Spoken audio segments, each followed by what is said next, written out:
Gràcies, Rica i Jordi. I, bueno, em fa molta vergonya sempre parlar a mi, per això ballo.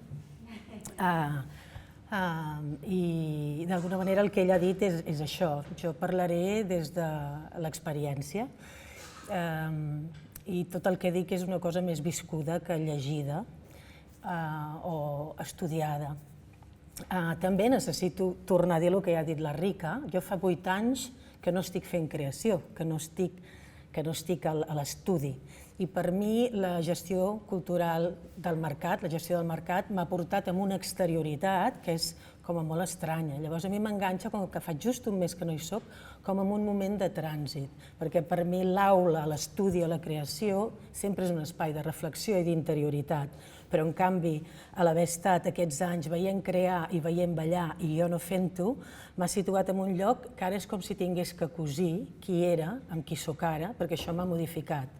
I al parlar avui només podia parlar des de mi. A més, vaig escollir aquest títol perquè ja estava treballant amb ell, i per tant m'aniré amb una cosa també molt íntima de la gent que practica la dansa, que és començar per aquest cos i després, mica en mica, a veure on t'arribo, perquè improvisaré una mica el recorregut, anirem a parlar de les arquitectures sensibles i parlant d'algun dels meus treballs. Aleshores, com moltes persones que escollen la dansa, jo la vaig escollir perquè no em podia estar quieta i la dansa era com l'única cosa realment interessant que posava totes les àngels, totes les ànimes, tots els cervells junts. I això feia que em pogués concentrar en una cosa sense que el meu cap estigués ple de coses que m'atabalaven. I és per això que em donava aquesta satisfacció i aquesta pau a la meva existència. I després, quan ja vaig estar creant, quan et pregunten, em preguntaven, i veig que pregunten a molta gent què és per tu ballar, sempre sortim amb la cosa aquesta de dir, bueno, ballar és pensar, no? Per un dibuixant també dibuixar és pensar, no? O per un pintor segurament, no? No hi ha diferència entre el pensar i el pintar. I realment el que passa és que quan t'estàs moltes hores treballant amb el cos, i no tantes, de seguida el cos t'explica que desenvolupes un pensament que no substitueix el pensament, però que és una altra manera de pensar. I realment s'eixampla com el present i la teva concentració va d'una altra manera. Per tant, ballar és pensar. I ara us llegiré una cosa que potser és una mica naïf, jo la vaig escriure als anys 90, però com que estic fent aquest retorn, a dir, jo d'on venia, qui era, que és aquest buit de temporalitat de 8 anys, que són els únics anys des que jo tenia 17 anys, que he parat d'estar amb el meu cos moltes hores al dia i de pensar, doncs necessito tornar a això. Llavors, els que ja ho sabeu, mira, ho tornareu a sentir. I aquest text es deia uns motius per ballar, no? I vaig escriure, m'agradava la dansa, la vaig triar perquè la dansa és acció, activitat, fisicalitat, precisió. Durant un temps vaig pensar que aquesta era la raó per la qual la dansa s'escapava de l'astúcia de les paraules i de la pretensió de la interpretació. En la dansa, cada moviment exigeix una energia exacta, una dinàmica, una intensitat que origina o sorgeix d'un determinat estat d'ànim, d'una determinada emoció, d'un pensament. Aquesta unitat, aquest conjunt orgànic de la dansa va ser el que em va fascinar com a ballarina molt jove. Vaig pensar, organicitat és igual a veritat. Després ja he comprovat que no té res a veure, diguéssim, que l'astúcia i la pretensió està a tots els llenguatges. M'agrada la dansa perquè s'assembla a la vida, es consumeix sense deixar res, un traç, una mica d'aire. M'agrada la dansa perquè és immediata, un glob d'aigua quan es té set. M'agrada la dansa perquè és infinita i cada cos és únic i diferent. M'agrada la dansa perquè a través de la dansa m'explico com soc i com són els altres. M'agrada la dansa perquè dona memòria al meu cos, el fa intel·ligent, intuïtiu, sensible, com si les facultats del meu cervell estiguessin fragmentades i multiplicades i diluïdes pel meu cos. Sovint trobo un genoll prenent decisions intel·ligentment o un colze que es viaixa a l'aire emocionat. Aquesta actitud física m'alleugereix i m'allibera de la càrrega de la ment i em fa pensar d'una manera física, sentir el que penso, pensar el que sento. El moviment és el present del temps a l'espai. Coreografiar és crear un paisatge que es dibuixa en el temps i cada color, cada traç esborra l'anterior. S'inscriu a la retina de l'espectador, petja la seva memòria. M'agrada la dansa perquè envelleix i té mesura humana. Molt poca coreografia, molt poc llenguatge, queda viu un cop la persona que l'ha creat, el coreògraf, mort. Però segueix viu, d'una altra manera. La dansa es transmet de persona a persona i alhora es transforma i es regenera. És molt oral la dansa encara, no? La dansa es dona. És un art generós, efímer, ecològic, que no omple el món d'objectes. En dansa és difícil mesurar la distància entre l'artista, la creació, entre la dansa i qui la balla. Tots aquests arguments ens serveixen per demostrar que la dansa es crea amb el cos però que no té cos. És immaterial, lleugera, fràgil, desapareix com l'aire, com el fum, com el temps mateix. Fins avui, això encara em serveix per saber per què faig dansa i per què m'interessa la dansa. Tot i que moltes coses no són veritat, perquè he treballat amb molts objectes i he omplert el món d'objectes també, però també m'encanta reciclar-los i beuré un glop d'aigua de manera immediata perquè tinc set. I ara us vull donar una altra imatge que l'he fet servir altres vegades. Diu, quan un cos no es mou, res et fa saber com serà la seva dansa, com parlarà el seu moviment. Potser no coneixes a les persones fins que les has vist ballar. O potser hi ha una part d'una persona que només pot revelar la dansa, només emergeix amb el moviment que vol ser dansa. Per això és molt bonic i molt sorprenent veure els cossos ballar. I és així, no? Cada cos, segons la seva morfologia, encara que hagis fet dansa tota la vida, o que no, quan balles de segons quina manera, en un lloc determinat, et surt alguna cosa que quan eres un nen potser ja ho tenies. I és molt bonic veure aquesta fisicitat o fisicalitat espontània de les emocions d'un cos que no saben què fer amb elles i es mouen. I normalment això ja és dansa, no? El Valéry diu, els gats quan es mouen amb aquesta energia sobrera és ja dansa? Bueno, jo crec que sí, diguéssim, no? Aleshores, moltes intuïcions que durant molts anys hem tingut la gent que ballàvem sobre la intel·ligència corporal, doncs això, quan jo vaig començar se'n parlava poc. Avui la neurociència claríssimament ha explicat, diguéssim, molt ben explicat i molt ben comprès, totes aquestes intuïcions que tenia l'art, com passa moltes vegades. L'art té intuïcions, la ciència triga més temps a comprendre-les i explicar-les. I això és el que... Ara ho sabem, tot això. De totes maneres, us vull citar una manera que ho deia Steve Paxton, que és un coreògraf, l'inventor del contact, i, bueno, és igual, algú important en la història de la dansa.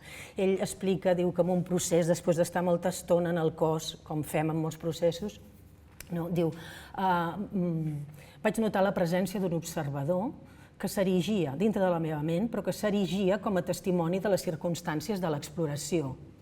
Clar, aquesta pràctica que implica tant de temps el cap en el cos fa que la ment agafi una extensió diferent.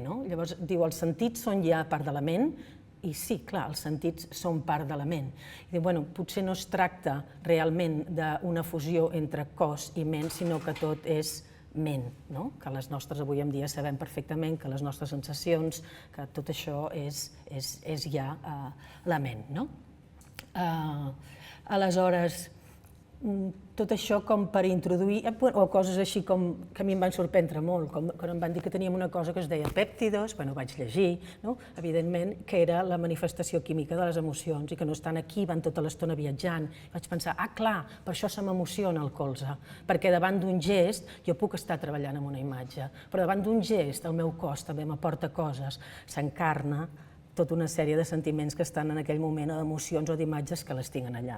Llavors, un cos quan balla és un vast territori sensorial, un cos desplega un munt de sensacions i la ment es desplega en percepcions múltiples que informen a la resta del cos. Un cos es pensa i se sent a si mateix.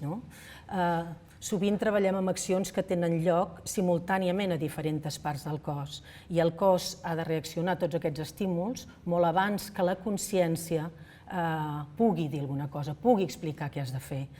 I, de fet, entrenem aquesta consciència. Parlem moltes vegades de tindre ulls a la pell. El ballarí, o sigui, les mans, tots tenim clar que les nostres mans saben moltes coses. Amb el cos a vegades no ho tenim molt clar, però el cos del ballarí en la seva pràctica, mica en mica, és com que aquesta propiocepció que tenim en general, que ens pot informar del que hi ha dintre, del que hi ha fora, de la distància entre els cossos, fins i tot d'extensions que tens, potser, que agafes tu amb els teus braços, aquesta consciència en les pràctiques corporals es va expandint. Llavors, el cos del ballarí, i no el cos, sinó el tot del ballarí, a vegades és fràgil, perquè per poder captar tot això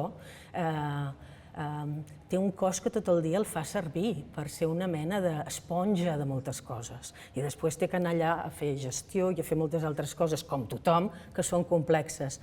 Però aquest cos és un cos que està molt atent. Llavors, hi ha pràctiques molt boniques i molt interessants que d'alguna manera ens ajuden a eixamplar aquesta percepció de la pell. Llavors, hi ha pràctiques que venen del bodyweather, que aquí l'Andrés i amb el seu llegat, que són com fantàstiques, quan de sobte estàs aquí assegut o estàs aquí i et diuen ara, per fer això que has fet àngels, trigues 5 minuts a fer-ho. Aquests 5 minuts, canviar l'escala del temps del cos, és canviar-ho tot. Llavors, aquí el cap comença a pensar, a sentir 10.000 coses, sent tantes coses que passen, el pes del cos. Tot això fa una pràctica que fa que el teu cos sàpiga moltes coses.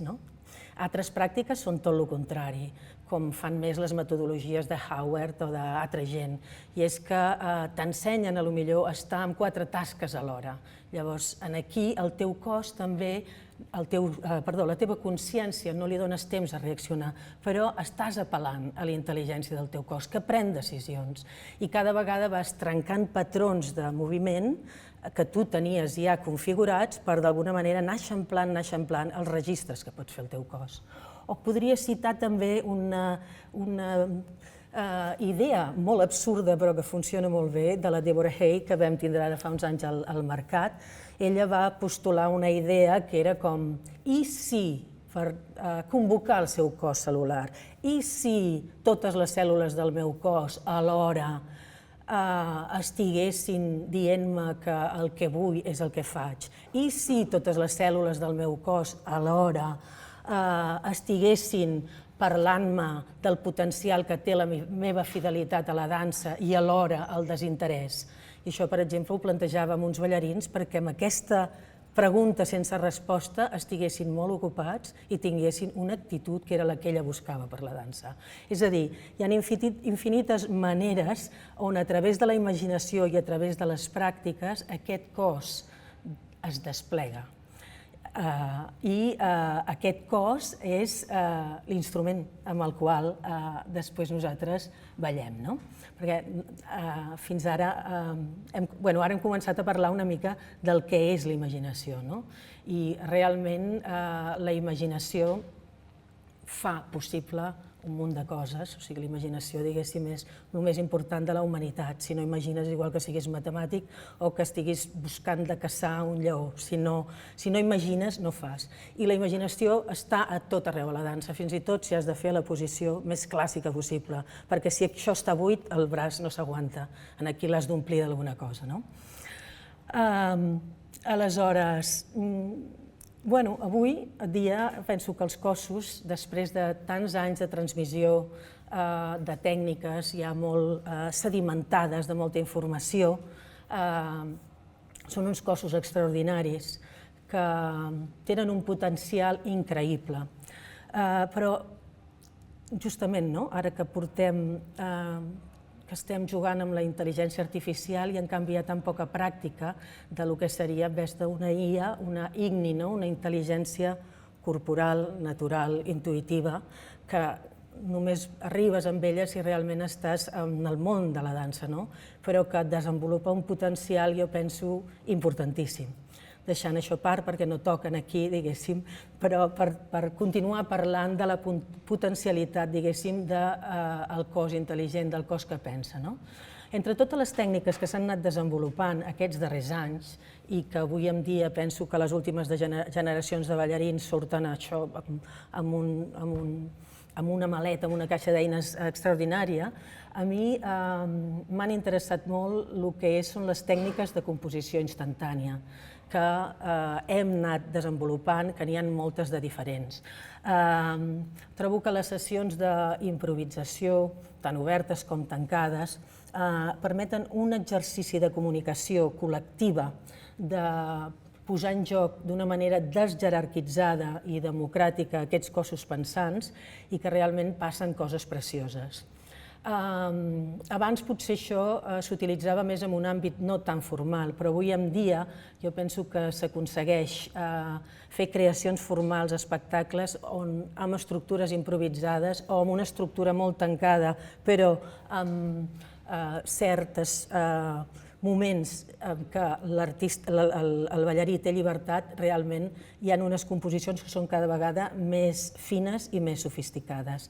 Crec que això aconsegueix un equilibri entre la llibertat de l'intèrpret i l'escriptura i dramatúrgia coreogràfica feta entre la creació del coreògraf i la creació dels intèrprets, que és magnífica i que de cap manera podria fer-se si no se suma aquesta intel·ligència corporal i col·lectiva en les peces. En aquest sentit també hem pogut veure moltes peces. No sé, per exemple, Sasha Valls va fer, a Barcelona va presentar Incé i per ella també era com un canvi total de registre, treballar amb una música que li permetia tota una sèrie de combinatòries de manera que la peça cada dia era diferent, i moltes de les peces que s'han pogut veure els darrers anys. Jo ara ja passo d'aquest àmbit general una mica a parlar de les meves pròpies partitures o peces. I en aquest àmbit dels que us estava parlant ara, diguéssim, de partitures d'alguna manera que són musicals i alhora coreogràfiques, us podria parlar de Capricis. Els Capricis no és una peça improvisada, però sí que és una peça que va sortir per necessitat. Per la situació de precarietat que teníem vaig tenir en aquell moment de pensar una altra manera de coreografiar i en lloc de buscar una música, vaig buscar una música que existís i que la partitura musical ens servís com a estructura i com a terra per fer la peça. Una altra cosa que em sembla interessant de Capricis és veure la música com a espai. De fet, la música és temps, i la dansa també és temps. Aleshores, convertir de sobte la música en espai és una cosa que és possible, diguéssim, i que Capricis va ser una mica com l'element que vaig utilitzar. Llavors, aquí us ensenyo imatges, però no passaré fragments perquè hi ha una mica de problema. O sigui, a Capricis el que es va agafar és l'estructura dels 24 capricis de Paganini i hi ha algunes peces que estan tancades, però moltes estan obertes. I el que juguem és amb l'espai. Aleshores, hi ha vegades que l'espai de la música el situem davant i que, per tant, es genera una coreografia de braços que revelen la música a l'espai, o a vegades la música està dins del cos, a vegades la música està en la distància entre els intèrprets. Aleshores, això va permetre que aquests 24 capricis d'alguna manera puguin ser interpretats amb les 12 persones i que et durin 70 minuts, o amb 8 persones o amb 7 persones, i anem combinant. És una peça modulable que sempre està a punt per ser reescrita d'una altra manera.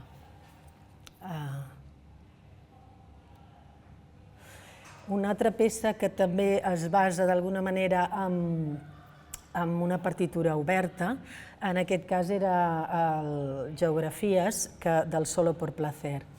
En aquesta peça jo buscava una relació entre la veu, la música i el cos. Aleshores, buscava un exercici que era que la veu m'esculpia el cos, o jo dibuixava la música amb diferents parts del cos i hi havia aquesta idea de geografia, cal·ligrafia i coreografia. I amb uns cordills dibuixava al terra un paisatge imaginari que després el ballava o en un altre moment es projectava un dibuix de la música que jo havia estat ballant. Llavors, aquí podem veure, us ensenyo potser, per exemple, això és un dels dibuixos de la música. Jo sol dibuixar la música perquè per mi és una manera d'entendre-la i de treballar amb els traços. Aquí us ensenyaré un moment d'aquesta peça. La primera part és geografies i a la segona, amb aquests cordills, vaig modificant també tot l'espai, fent diferents habitacions i us ensenyo potser un moment d'aquí d'aquest tros.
Més endavant.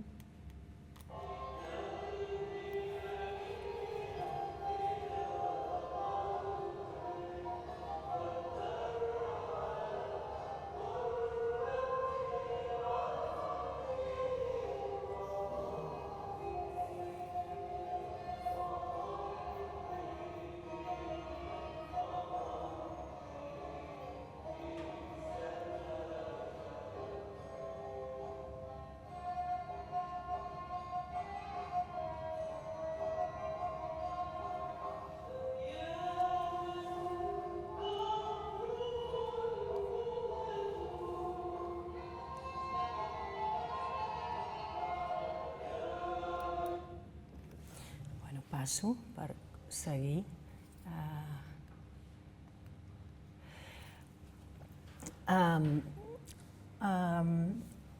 Del que estàvem comentant, jo crec que la dansa a vegades té la possibilitat... Ui, perdoneu, que se m'ha enganxat aquí. Té la possibilitat, amb el moviment o amb el cos, d'invocar realment una relació directa amb l'emoció. El moviment a vegades és el resultat d'un pensament no posat en paraules, d'una intuïció ràpida que no és descodificada pel cervell conscient. Jo crec que quan ballem un estat que ens agrada molt d'arribar és com estar posseït, estar com atrevessat totalment per lo que estàs fent. Aquest estat, a mi m'agradava molt dir-li ser ballada. Avui en dia es parla molt de ser encarnat, però a mi em sembla que és una paraula que a vegades utilitzem com amb molta frivolitat i a mi m'agradava més aquesta idea com de ser ballada per la dansa. A vegades t'has passat moltes hores treballant amb les idees, amb el cos, i arriba un moment que tot això desapareix. Desapareix la coreografia, desapareix el cos, desapareix tot, i d'alguna manera és com si algú està ballant per tu això. Aquesta sensació de l'intèrpret és una cosa molt únic, però això que tu estiguis posseït no vol dir en absolut que les persones que t'estan mirant estiguin disfrutant de la teva possessió. Per això fa falta una molt bona composició. El poeta, doncs, suposo, o l'artista pot estar emocionat, però no és quan està emocionat que aconsegueix emocionar els altres, és quan realment construeix una cosa que emociona. Per exemple, en aquest sentit, aquest cap de setmana he tornat a veure Fugaces al Mercat de les Flors. I Fugaces és una peça que parla que fugaçment intenta capturar alguna cosa de l'energia i de l'univers de Carmen Amaya. És una creació d'Aina Alegre. Jo ja havia vist la peça i la vaig trobar bonica. Però no havia vist el que he vist aquest cap de setmana. Aquest cap de setmana la peça i els ballarins estaven posseïts. Han necessitat un tram molt més llarg perquè els hi baixés la Carmen Amaya d'alguna manera, o aconseguissin que florés, de passar la coreografia, de passar l'escriptura, de passar tot el que havien fet i estar en un altre lloc, en un altre estat.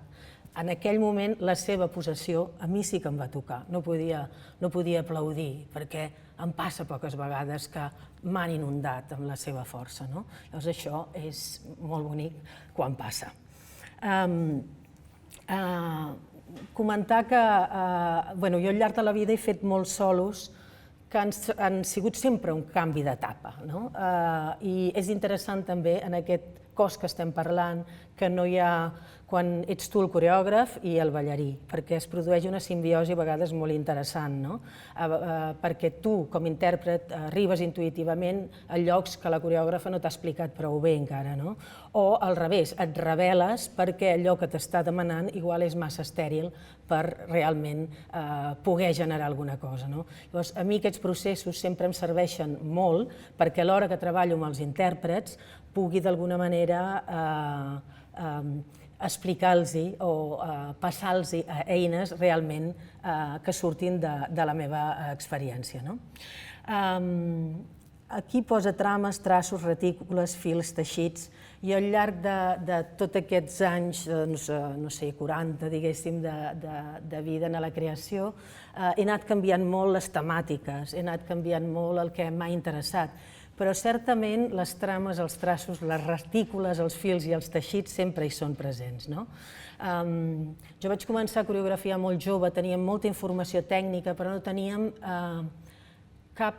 quasi bé cap imatge, cap referent de coreografia. Era molt difícil trobar-lo en aquell temps. Llavors, per mi els referents van venir d'altres llocs, del camp del cinema, del camp de la literatura, del camp de la música, i el camp de les arts plàstiques i l'arquitectura sempre va ser una relació molt natural amb mi. Aleshores, jo diria que a mi m'emociona moltíssim l'espai, que d'alguna manera llegeixo els volums, llegeixo les distàncies, llegeixo les relacions, i hi ha alguna cosa amb això que m'agrada molt de fer i és alguna cosa que he fet molt, aquestes arquitectures sensibles de cossos, d'objectes i d'espais.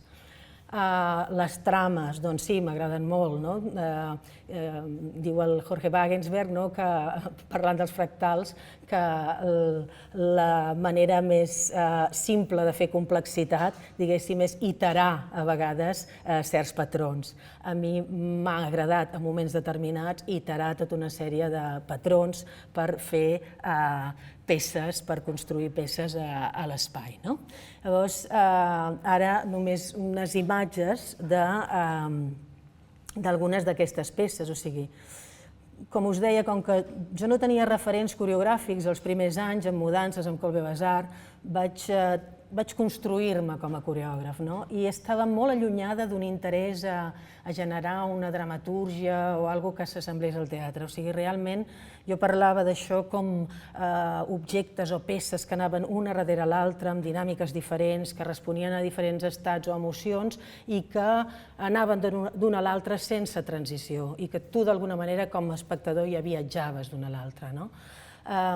Aleshores, he anat construint sempre buscant no estar mai tan a prop del teatre, sinó estar més a prop de la poètica del cos, de la poètica de l'espai. Per mi la dansa és com la poesia, i la poesia és un temps diferent, és una manera diferent d'utilitzar el llenguatge, mai el pots llegir igual.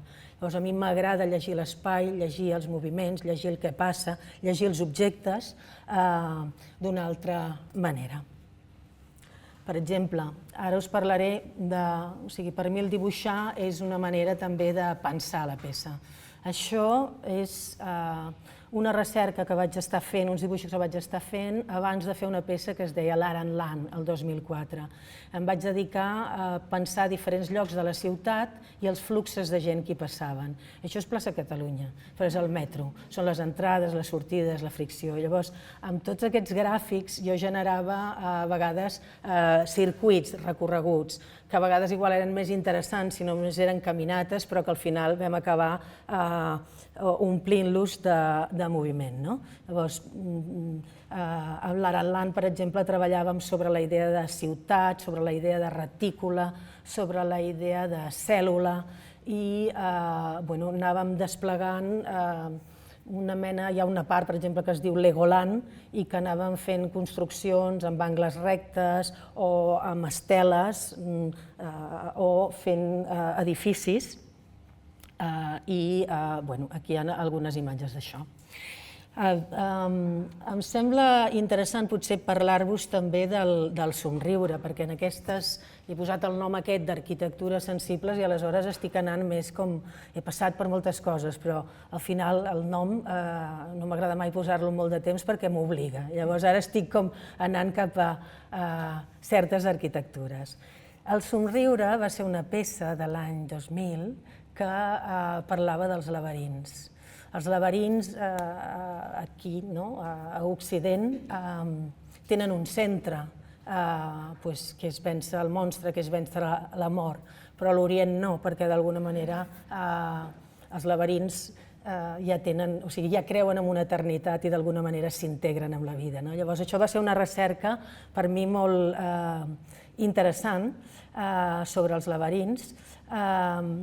Vaig decidir generar un espai que tot era blanc, influenciat pels laberints de Borges, que parlava que el desert és un laberint. I els ballarins, per ballar això, estaven dins un laberint, també. Vaig jugar amb la idea dels laberints de temps i espai, d'alguna manera motivat per la realitat que tenim. Tu tens a la gent a prop i no la mires, estàs dintre el mòbil, et relaciones amb algú que està a quilòmetres. Llavors vaig treballar un tipus de danses on a vegades les persones ballaven amb el que estava a l'altra punta, o treballava amb la idea dels palíndroms que anaven davant i enrere, i els ballarins no podien realment fer la seva peça si un altre ballarí no els deia enrere, o no els deia el número que els tocava ballar. O sigui, tota la peça estava pensada en si mateixa com una mena de laberint. Aquí va ser una peça que vam tindre molt suport, perquè era una coproducció suïssa. Ai, aquí, on està això? Un moment, que haig de trobar, i us en passaré algun fragment.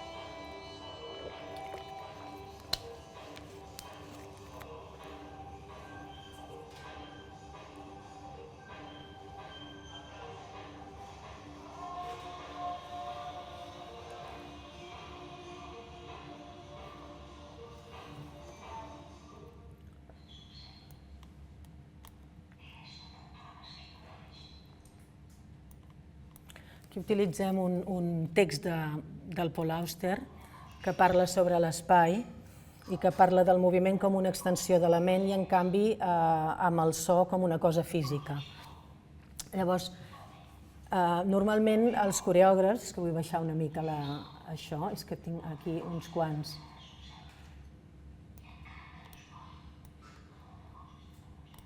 Crec que els coreògrafs tenim tendència a treballar amb estructures mòbils del cos, però també treballar estructures mòbils a l'espai. O sigui, moltes vegades l'espai està força buit, o si hi ha elements, mai estan fixes, perquè per mi la dansa té una vocació palimpsesta, aleshores necessito reescriure contínuament l'espai i ressignificar-lo.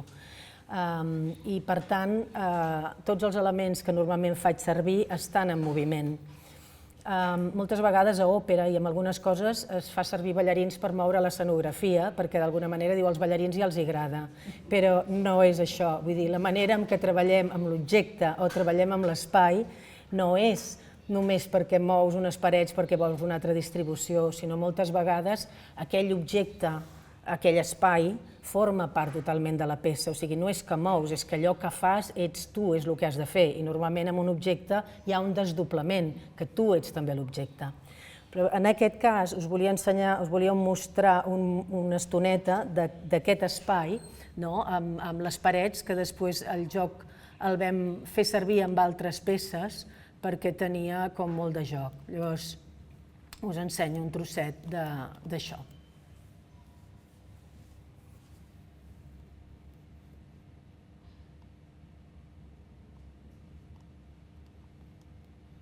Perdoneu, és que em costa trobar els botonets que han de moure les coses, aviam si trobo... Vale.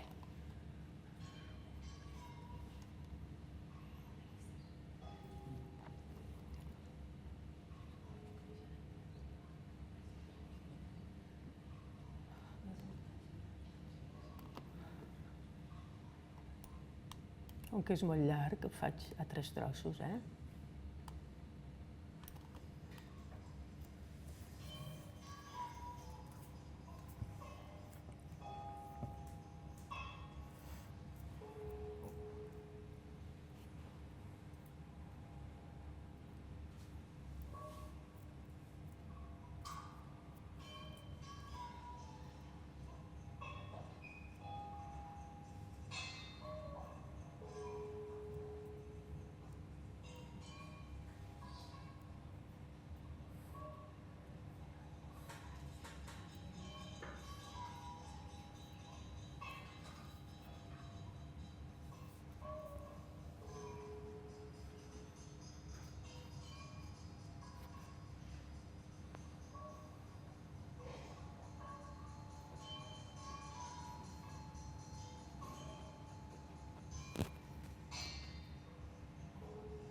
Una mica més endavant. Us vull ensenyar un altre espai.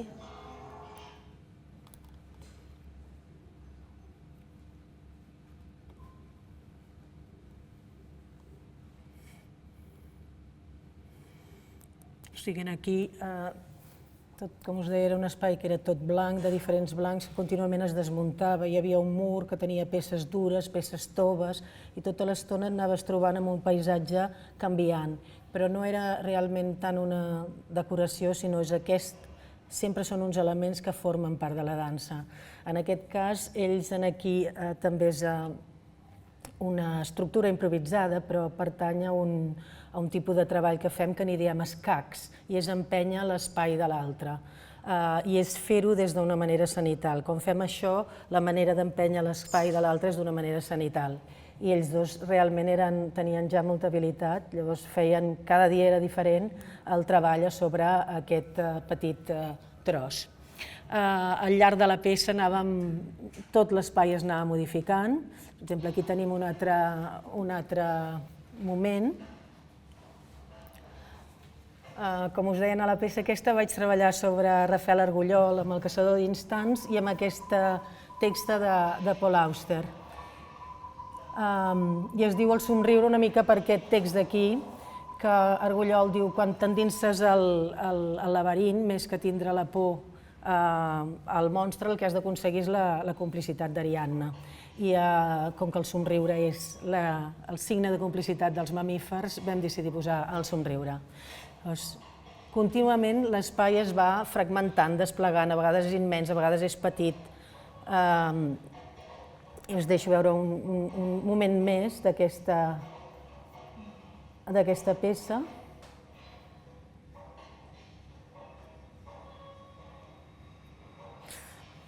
Com que hi ha molta llum no es veu molt.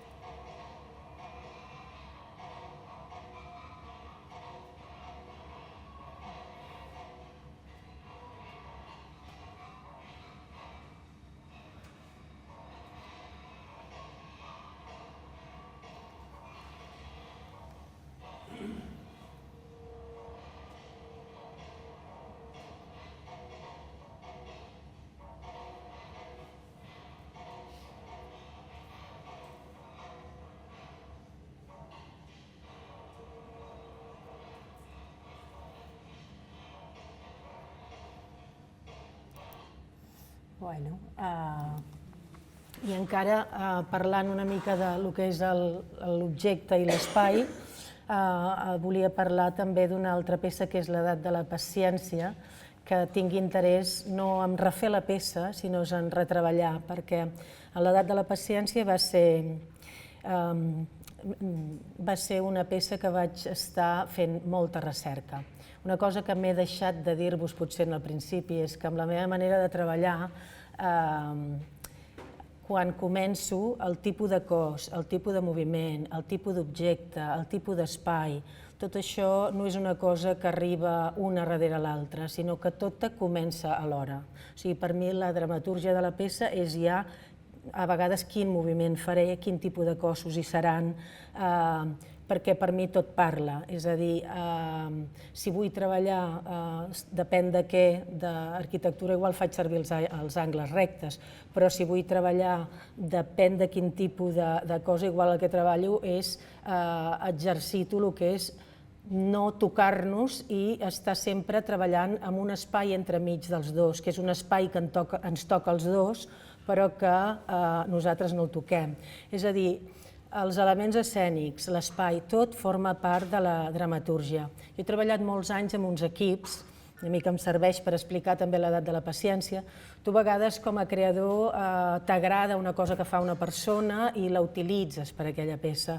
La meva manera de treballar ha sigut més tindre uns equips que estem junts perquè volem estar junts, perquè ens interessa, ens escollim, però també volem créixer junts. Llavors el que hem fet és durant molts anys amb cada peça créixer. Llavors moltes de les peces eren possibles perquè igual, ho ha dit una mica abans la Rica, doncs ballarins han estat 15, 10, 20 anys, músics 20, 22, 24, videodansa o la Núria també, escenografia també. I per exemple, a vegades a mi m'agradava molt l'Eulàlia Valldosera, però per què no puc treballar amb ella? Perquè la meva manera de treballar no és el moviment, o sigui, per mi és tot. Aleshores, em costa a vegades, o sigui, creixem junts en la peça, però no creo la coreografia si no sé quin espai hi ha. Tot va alhora, i la recerca d'alguna manera està alhora, i els ballarins quan feien el somriure tenien les lectures, tenien tot el material, i tot, des de l'inici, tot va creixent. Llavors, en el cas de l'edat de la paciència, va ser una peça de l'any 99 pel Teatre Nacional de Catalunya, i aleshores jo volia parlar de teixir, que en l'àmbit domèstic és algo de les dones, però en canvi en l'àmbit públic és dels homes. Més, això vaig trobar en aquell moment en moltes cultures, quan l'àmbit de teixir era una feina que es feia a casa sempre a la dona, quan era algo que era comerç social hi havia més l'home. Llavors jo vaig fer una gran recerca bastant d'antropologia del teixir, del filar, i em vaig estar molts mesos buscant material, i després amb aquesta peça n'és una, però aquí n'hi ha 3 de peces. I aleshores sempre m'he quedat amb moltes ganes d'estendre-la i de tota aquesta recerca que vam fer, poder-la acabar de fer. I l'edat de la paciència en realitat era una mica el gènere de la paciència, perquè el que volia era també parlar del fet de créixer femení, diguéssim. Hi havia nenes, hi havia dones, o sigui, aquí vaig treballar la idea de dona des de 10 anys a 70 i pico.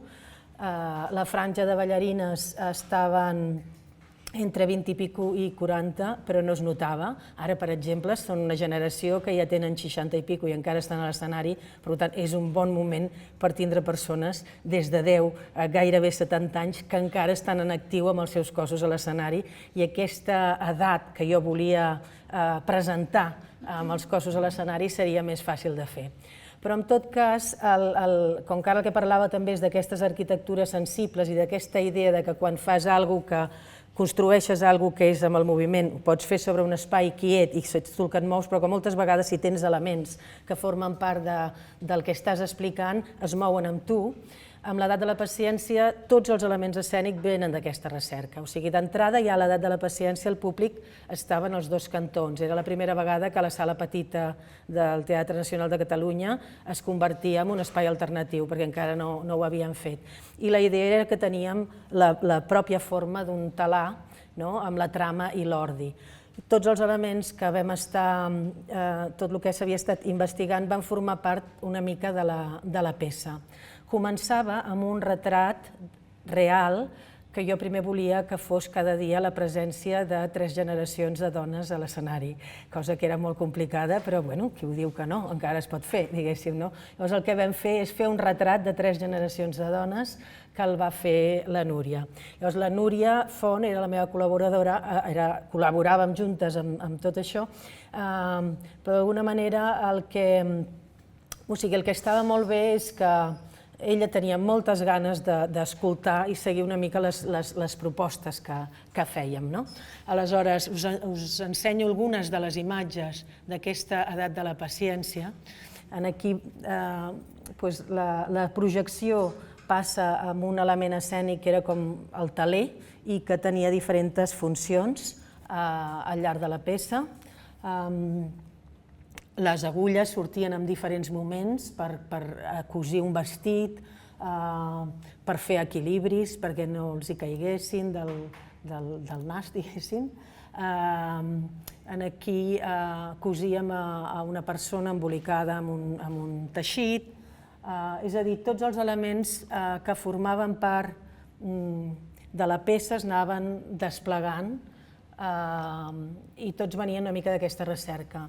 Aquí hi ha el típic joc de gomes de l'escola, que ara no sé si hi ha generacions que no ho fan, però que sempre m'ha semblat meravellós. En aquell moment jo volia sonoritzar el terra, però això que ara ja passa, que pots tindre la sala molt de temps, abans no ens passava, i al final no vam sonoritzar el terra, una altra cosa que hi ha pendent de fer, diguéssim, no? Però era molt bonic perquè realment es replicava aquest joc popular que havien fet totes les nenes, amb 8 persones, amb 8 dones i nenes que entraven i sortien alhora. I la imatge que tenim al costat també sortia d'una manera que tenien d'endreçar el fil, ara no me'n recordo a quina cultura, i vaig anar alimentant-me d'això. Doncs aquesta imatge m'agradava altra vegada amb tot el tema aquest de l'eternitat, em semblava que era molt bonic que tots els fils anessin a parar a un sol vestit, d'aquesta manera que tots som un i que ja en el somriure i també aquí hi ha un tema del quina mania, de no donar-nos en compte que tots estem amb tots i tots aquests desitjos que tenim de voler ser, de tindre por l'amor, de voler viure més anys, de voler... Em semblava que està molt bé fluir, no? I llavors aquí aquesta era una imatge que per mi també tenia aquesta metàfora, no? Hi ha tots aquests fils que van a parar a un vestit, que van a parar a un sol cos i que era aquesta idea de transmissió i eternitat que per mi formava part també d'aquest paisatge de les dones. Aquí el que havíem fet era un kit per senyores grans, que aquí no surt, però d'alguna manera aquests vestits et preparen per una etapa de la vida, no et preparen per totes les etapes i trobava que hi faltava un kit a partir dels 70. Llavors el vam fer, també es projectava i aquí hi ha la Dora Saló amb una senyora que ballava amb nosaltres i que va vindre de gira també. I aquí part d'aquest retrat, diguéssim, de dones de diferents generacions, que ara si el féssim, imagino que en molts casos ja tenen nets o besnets o hi ha alguns que no hi són. I al mig hi ha la trena, estic fent la trena a la meva mare, que les trenes sempre han sigut una manera de trenar i de fer teixit. Llavors, i ara només us passo imatges ràpides parlant altra vegada d'aquests altres paisatges. Hi havia un moment que la meva identificació poètica, metafòrica, era amb els vegetals, també per una qüestió potser de com feien la coreografia els homes, com la fèiem les dones. Jo trobava que jo tenia un moviment molt fort, però que era molt resistent, molt arrelat, molt sinuós, que no volia mai fer veure que era difícil, que d'alguna manera es basava al revés, en no demostrar, i amb aquesta idea del ser ballat. Sempre m'ha agradat molt aquesta idea de que el meu cos s'afecta, el meu cos s'accidenta, jo poso el meu cos i és la manera que em sentia més còmoda. Llavors això generava un tipus de llenguatge, un tipus de moviment. Llavors vaig tindre l'època vegetal on eren els fruits, les plantes, les que m'inspiraven, o sigui, amb aquesta força, o sigui, foradar l'asfalt amb una herbeta es necessita una força i una resistència determinada. S'acaba l'hivern i tot està sec i pum, punzella, dius, i com s'ho ha fet aquest, I ara surt un color vermell que és superfort. Llavors aquesta violència silenciosa, aquesta força, em semblava que era alguna cosa amb el que jo m'identificava, o l'atzavara, tota la vida allà fent fulles punxegudes, que no t'hi acostis. Llavors fa una flor que es diu ballarí i es mor. Llavors vaig anar seguint l'atzavara i vaig fer més peces, diguéssim, amb els ballarins. Això és corol·la, aquí també el mateix, la flor, el fruit, els cicles, el créixer, passes per una edat que no saps si s'han de fer més criatures al món, però tu en vols fer i llavors estàs amb els fruits, les fruites, etc. I aquí tenim els ballarins. Vaig fer una altra peça que si primer havia treballat amb l'atzavara, n'hi vaig dir arbre de te i després vaig treballar amb la flor de l'atzavara, ballarí, i llavors m'agradava de saber que tenia 7 ballarins i 7 ballarins plantes per fer la peça, amb la qual tenia un moviment escènic molt interessant. I només us ensenyaré un minut, perquè és que volia un altre vídeo que no hi puc accedir ara, d'un d'aquests espais del mig dels que us parlava abans, però és que aquí en aquesta versió no dura molt poc.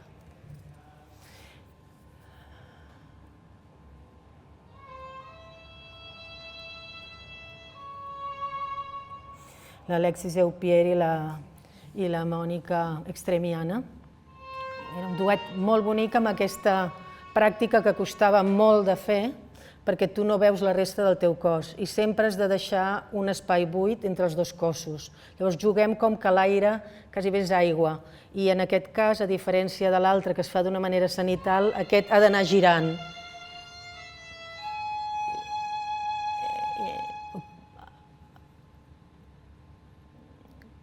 I aquí no ho veurem gaire perquè s'acaba. I per acabar us volia posar una peça que no us la puc posar perquè aquí no m'hi deixa anar, i us volia passar una peça que tinc en una carretera perquè m'agrada molt aquesta idea de viure ballant i tens un espai que no se t'acaba mai. Llavors, en lloc de ser palimpsest, és infinit i vas fent. Però no el tinc i no hi puc accedir. Aleshores, us deixo unes imatges d'una peça que és un videodansa que vam fer amb la Núria, que en realitat era una maqueta per una peça més gran, i res, he posat només 2 minuts perquè la volia utilitzar. I aquí teniu imatges, això és el Delta de l'Ebre, i aquesta peça, per exemple, a mi em va influenciar molt l'univers de Foix i Leonora Carrington, perquè jugava molt amb imatges molt surrealistes d'aquestes que ens posseeixen i amb la por que em fan els pantans, que s'enduen la memòria de les coses a dintre l'aigua, i estava inspirada en això. I res, 2 imatges.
Bueno, i ho deixarem aquí perquè em sembla que ja és l'hora i he improvisat una mica perquè m'havia preparat massa feina per venir a fer 2 o 3 lliçons. O sigui que, moltes gràcies i esperem.